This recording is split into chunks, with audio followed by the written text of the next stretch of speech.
Did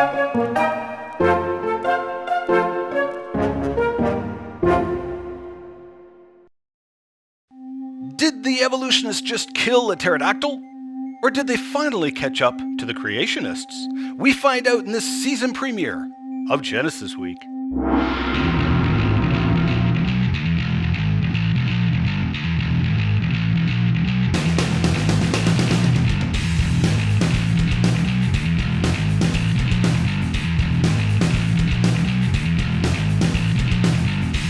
And a welcome to the Season 5 premiere episode of Genesis Week. Thanks to all of you for making Genesis Week the success that it is. 5 seasons running now of a weekly creationary commentary on news, views, and events pertaining to the Origins controversy. Carried right across Canada on the Miracle Channel.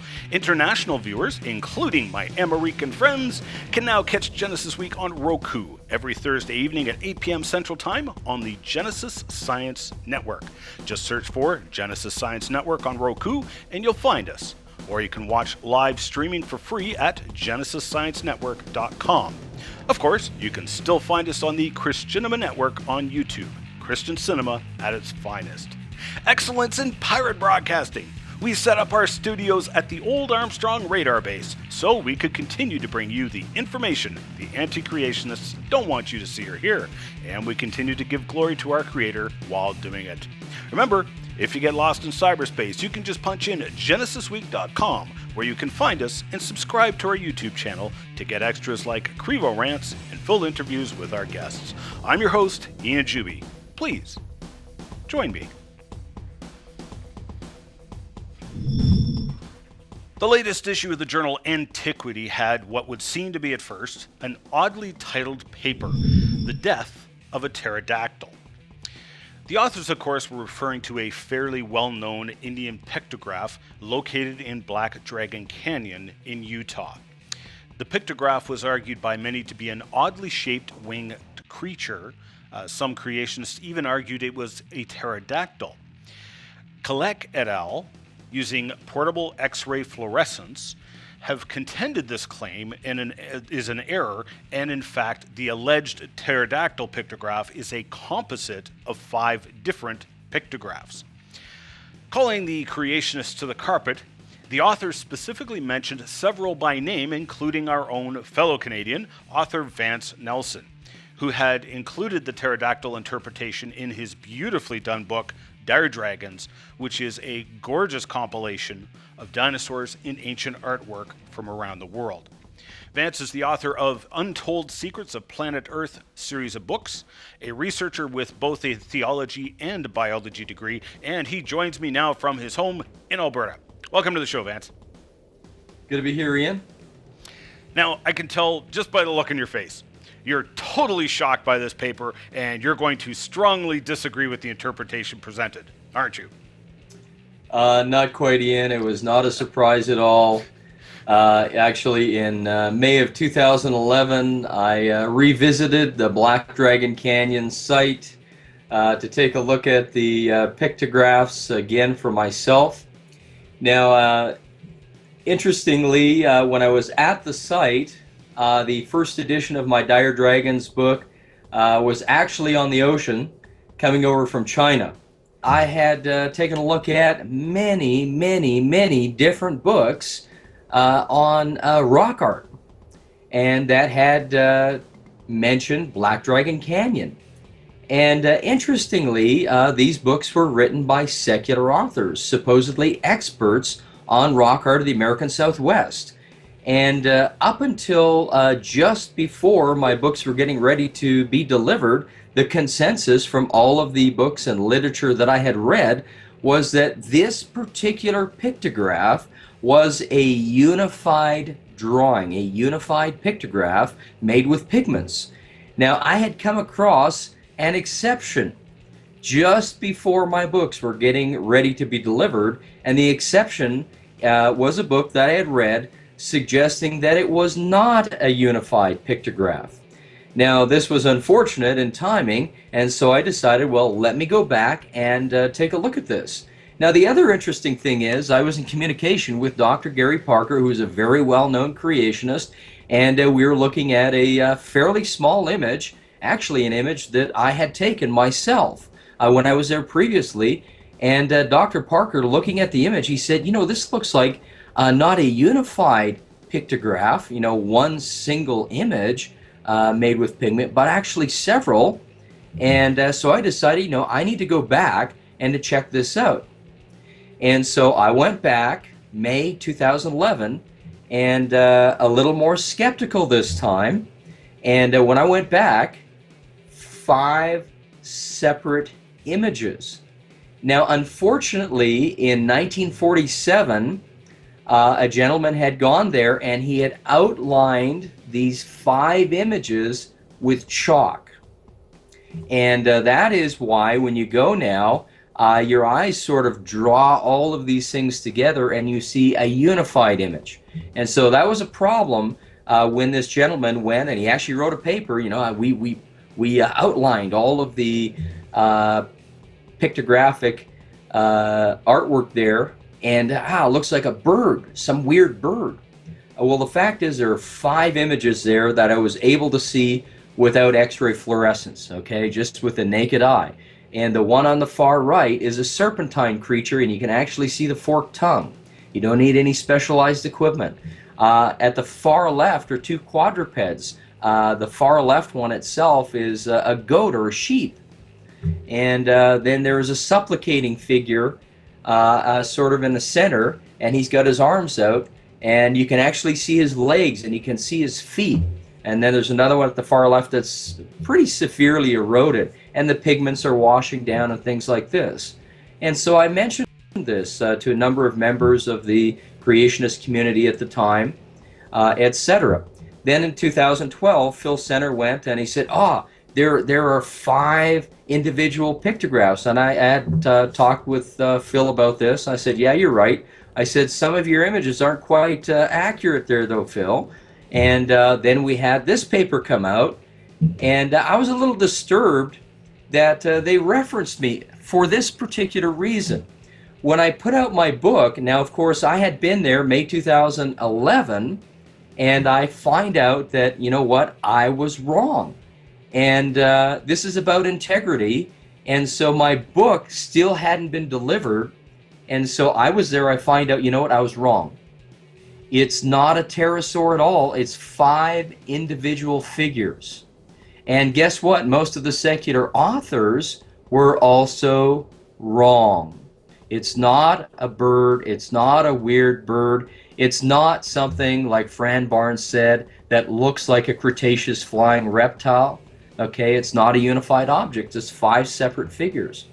And so what did I do? I did what someone has to do that has integrity, and I put an erratum sticker on every single book of that first edition that says that the evidence on those pages is an error, and I apologize, and all subsequent editions will no longer have that evidence.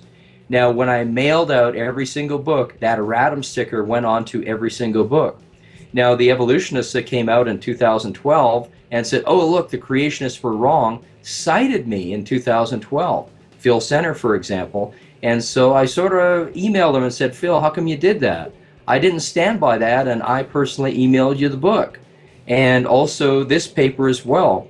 And so when Science Magazine interviewed me, I said I wasn't happy that they did that for the simple reason that had they actually got the copy of the 2011 edition, the very first edition, they would have known that I never stood by that evidence. And so I actually appreciated when Science Magazine interviewed me, they actually put it into the article that I never stood by that evidence. And that was many years ago. We've printed many, many books since then in the second edition. And that evidence hasn't been in our books for a very, very long time.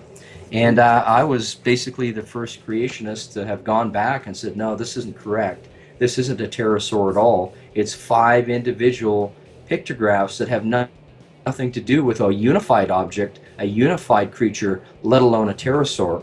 And so it's actually the creationists that pointed this out long before the evolutionists. And so it's not an embarrassment to the creationist community whatsoever. We were actually pointing this out years before this paper came out this year. Mm-hmm. And I you use that keyword integrity. I like that, and I agree. It was very good of Science Magazine when they did that news report. They actually, I thought they did you justice. They did, and I actually left a message for the lady that did the interview, because it's a rarity that they treat our interviews fairly, and I basically told her thank you. I appreciated that. Yes, because frankly, I think Quellec and team, the authors of the Antiquity paper, I think they owe you an apology, frankly. But well, you know, Marvin Rowe and his techniques. And I told her this, and she never really mentioned this in the paper, but Dr. Marvin Rowe and his techniques for authenticating and the different research that they do with ancient artwork, I really believe he's a type of genius.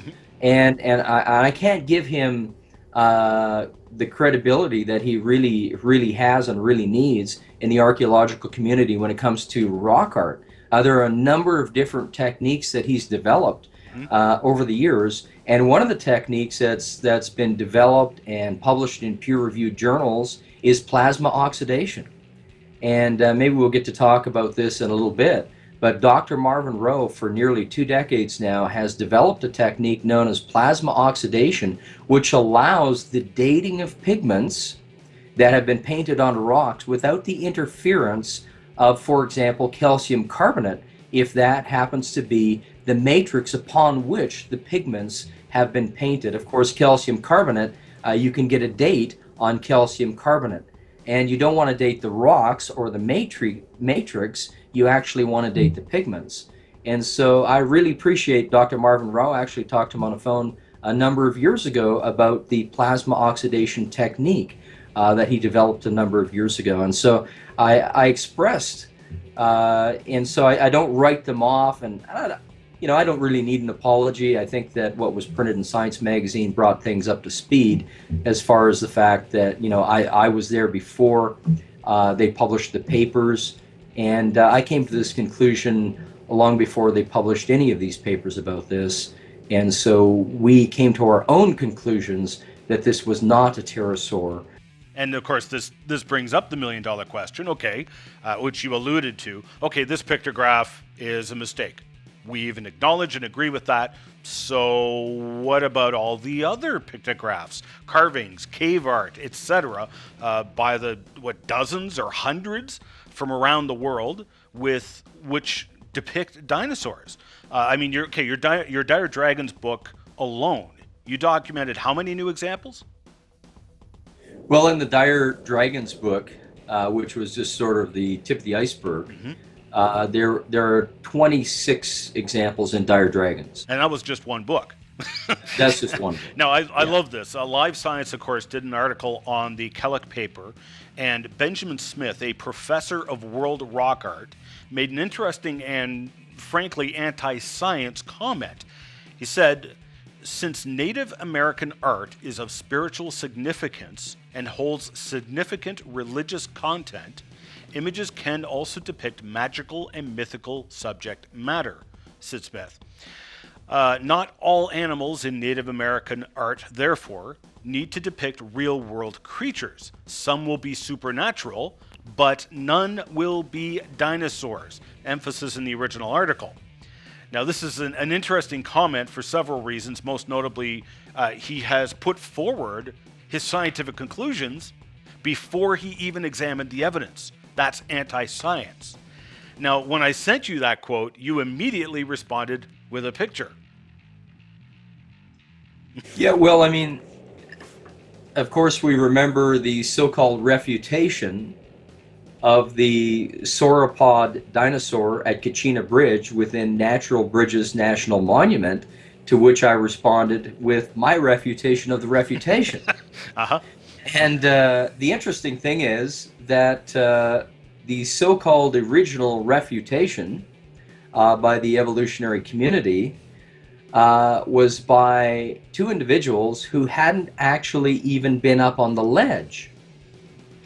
And I pointed out on my website, untoldsecretsofplanetearth.com, and my refutation of the refutation is still up there, that the creationists had been up on the ledge many, many times before, and that requires getting a ladder down there. And so just to demonstrate that this isn't really difficult, I hauled a ladder down there myself. And it took me less than 26 minutes from the top to get the ladder down. And I got up on the ledge and I examined the petroglyph from within inches away, which is really the only way to examine this thing, and demonstrated that the so-called scientific analysis that was done is just simply flat out wrong on a number of different points. And I went through all of the details of this and thoroughly refuted all of these things, talked about the different techniques that were used by the ancient Native American Indians, etc., etc., etc. The fact of the matter is that this is still powerful, positive evidence that the Native American Indians, the Anasazi Indians, had to have seen these creatures. Are there dinosaur bones there, Ian? Yes, there are bits and pieces of dinosaur bones. But as you well know, those bones are firmly anchored in very solid rock.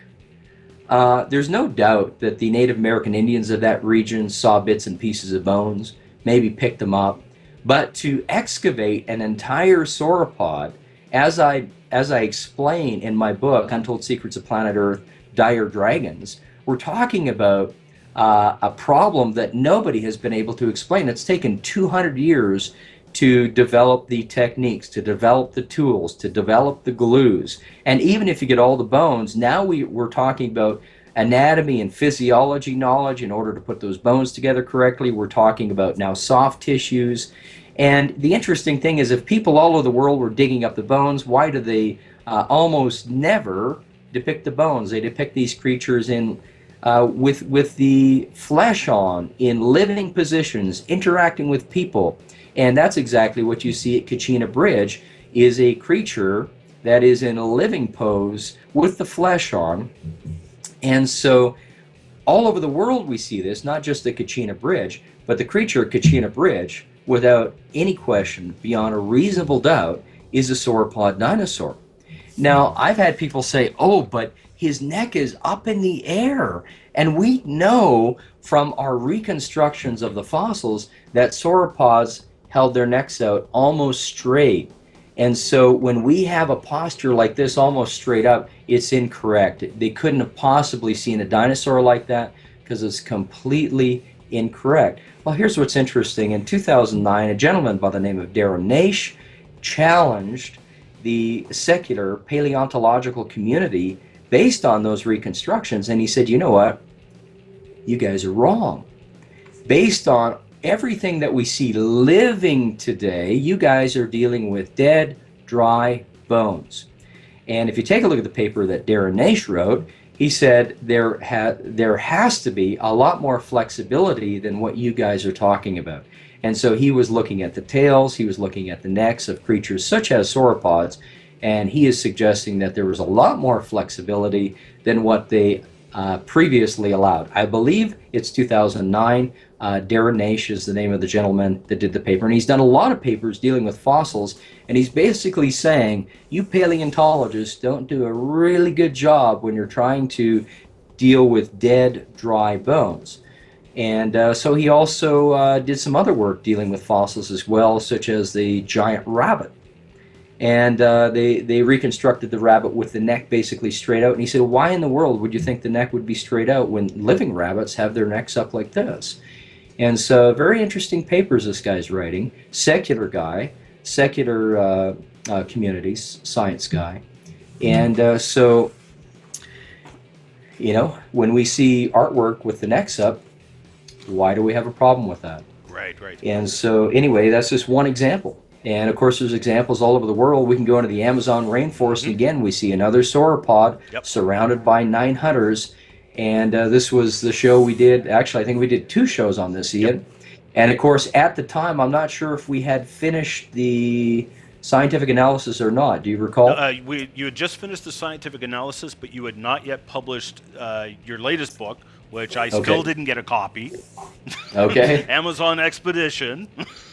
Amazon expedition. And so I was mentioning Dr. Marvin Rowe and his technique called plasma oxidation, published in the scientific literature now for 20 years.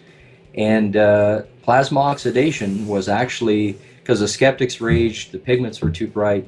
At the end of the day, those pigments were tested with plasma oxidation, demonstrated to be authentic. Another sauropod with his neck fairly high up in the air, and here we have it again, sauropods surrounded by 9 hunters in the Amazon rainforest, and based on the testing of those pigments, we're talking about give or take 3,000 years ago. Right.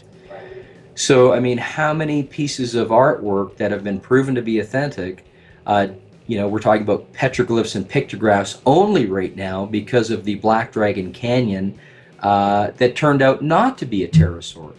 But it's not like it is the only petroglyph, pictograph, etc. that has been found. Now, there are many other pieces of artwork around the world that are carvings, that are tapestries, that are three-dimensional, that are much, much more impressive than mere petroglyphs and pictographs. And some of those are in my book, and we're working on a 3rd edition. And it's exciting stuff, Ian. It's exciting for Bible-believing Christians, and I can just see about 500 thumbs down going to be on this video now because I said that. And the atheists are going to get all worked up, and how can you possibly believe in the Bible and dinosaurs and people? That's ridiculous. Well, there's so much more evidence that we're getting ready to publish, so much more stuff, and it really seems incredible. It seems incredible because I was raised outside the church.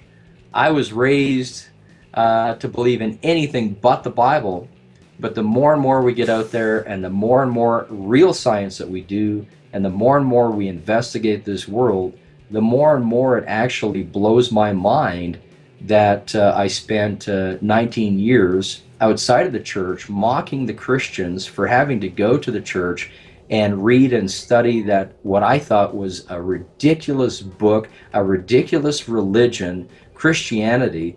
How foolish can people really be? That's how I thought. As I drove by in my friend's Pontiac Firebird playing AC/DC Hell's Bells, yes, that's what I did. And now I look back and I say, wow, was I ever missing out? The Bible is actually true. Wow. I was on the other side of the fence, Ian. Mm-hmm. And now the atheists are probably looking at me saying, man, look at that kook. That's okay. I don't mind. Because I was a guy on the other side of the fence looking at the Christians saying, man, those guys are kooks. It's okay. I don't mind. Call me whatever you want. Makes no difference to me. Excellent. Well, thanks so much for sharing. And thanks so much for being on the season premiere of the show. I know the viewers...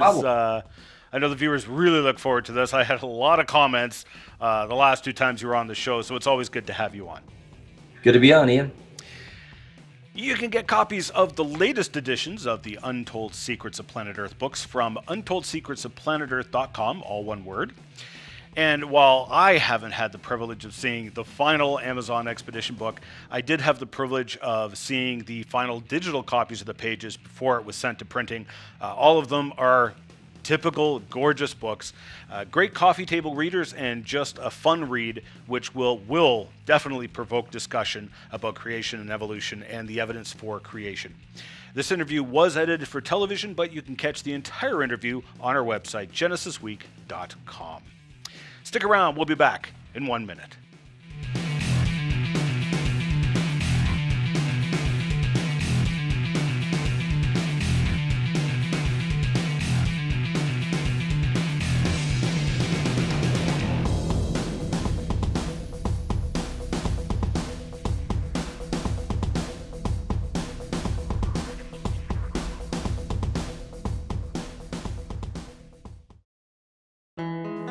The Complete Creation video series is just that, an exhaustive look at the science, philosophy, and theology behind the creation-evolution debate.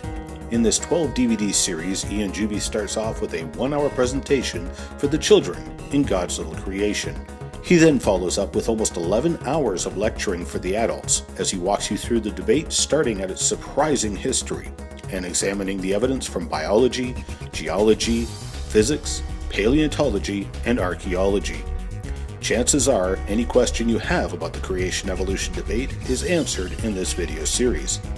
With open captions for the hearing impaired, the series is both entertaining and educational. There are also free resources, such as question and answer and proctor sheets for homeschoolers. You can now get the entire set as an instant digital download or on DVD. Visit Ian's bookstore today.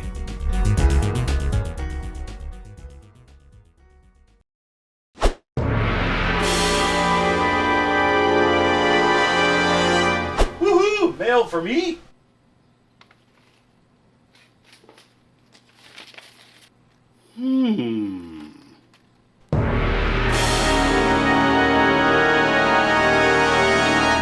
After a long and desperately needed summer off, we still got flooded with both love and hate mail. Thanks to all who wrote in. Alas, we had major problems with the Genesis Week website over the summer, and I wasn't able to deal with it.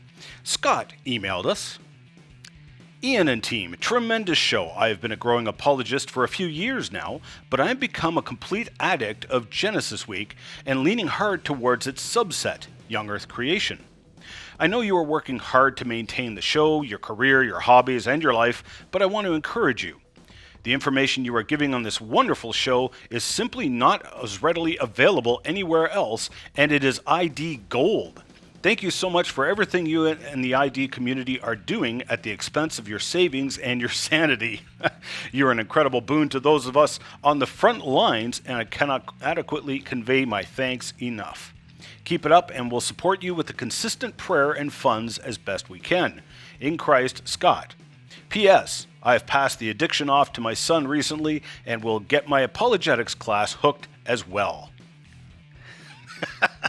Well, thanks for the kind words, Scott. You don't know what that means to me. All right, I got to call this a wrap. I'm your host, Ian Juby. Thank you for joining me, and I hope you'll join me again next Genesis Week. Remember, you can send in your comments, questions, and letter bombs to us in a number of ways.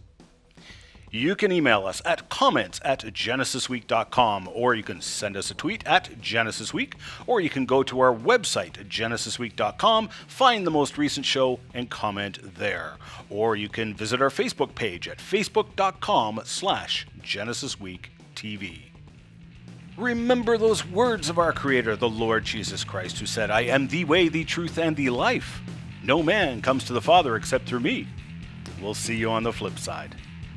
We are a viewer-supported program and need your support to keep this program on the air. Please pray for us, and if you wish to financially support the program, Canadians can make a tax-deductible donation to Core Ottawa, Canada North Post Office Box 72075, Ottawa, Ontario, K2K 2P4. While we cannot offer tax-deductible receipts outside of Canada, donors wishing to financially support the program can do so online at ianjuby.org/donations, and thank you for your support.